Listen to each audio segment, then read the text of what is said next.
जब किसी भी कंपनी का एम्प्लॉय या फिर उसका डायरेक्टर इस्तीफा दे देता है और उसका इस्तीफा स्वीकार कर लिया जाता है तो उसी वक्त उस व्यक्ति की उस कंपनी के प्रति सारी लाइबिलिटीज या फिर राइट्स खत्म हो जाते हैं। कुछ इसी तरह का मामला आया है सुप्रीम कोर्ट में, और सुप्रीम कोर्ट में ये मामला था एनआई एक्ट के सेक्शन 138 से रिलेटेड। सवाल ये था कि क्या एक बार कंपनी से इस्तीफा दे देने के बाद कंपनी के डायरेक्टर के साइन किए हुए जो चेक है वो जारी किए जाएं, तो इसके लिए कौन उत्तरदायी ठहराया जाएगा, कंपनी या फिर वो डायरेक्टर। तो सुप्रीम कोर्ट को इस मामले पर अपना फैसला सुनाना था और ये मामला जुड़ा था एनआई के सेक्शन 141 से। इस केस में जो एप्लीकेंट है वो पहले उस कंपनी का डायरेक्टर रह चुका है।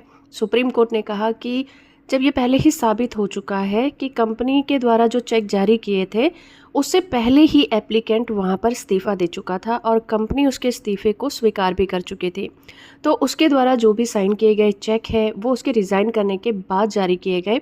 तो यहाँ पर निगोशिएबल इंस्ट्रूमेंट एक्ट का सेक्शन 141 का प्रोविजन लागू नहीं होगा और उस व्यक्ति को इस केस के लिए जिम्मेदार नहीं ठहराया जा सकता। जस्टिस जेके महेश्वरी और जस्टिस राजेश बिंदल की बेंच इस केस पर सुनवाई कर रही थी।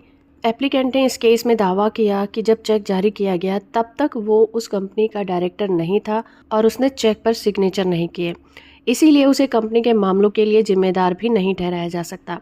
इस केस में अगर कोई लोन मौजूदा था और कंपनी ने कोई चेक जारी किया तो एप्लीकेंट को निगोशिएबल इंस्ट्रूमेंट एक्ट के सेक्शन 138 के तहत अपराध के लिए उत्तरदायी नहीं ठहराया जाएगा। उसे मुकदमे का सामना करने के लिए मजबूर करना, कानून के प्रोसेस का दुरुपयोग करना होगा।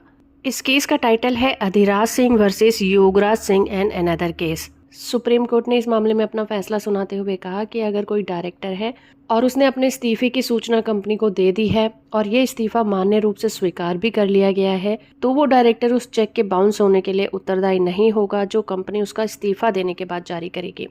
कोर्ट ने यह भी स्पष्ट किया कि इस्तीफा देने के बाद डायरेक्टर का कंपनी के कार्यों से कोई संबंध नहीं रहता और ना ही वो उसकी किसी भी कार्रवाई के लिए जिम्मेदार होता है, और इसमें चेक जारी करना भी शामिल है। कोर्ट ने यह भी कहा कि अगर इस्तीफा देने से पहले चेक जारी किया गया था तो उस समय डायरेक्टर की जिम्मेदारी तय हो सकती है, लेकिन इस्तीफे के बाद नहीं हो सकती। तो हो फ्रेंड कि ये वीडियो आपको इन्फॉर्मेटिव लगा होगा। वीडियो को लाइक और चैनल को सब्सक्राइब करना बिल्कुल मत भूलिएगा।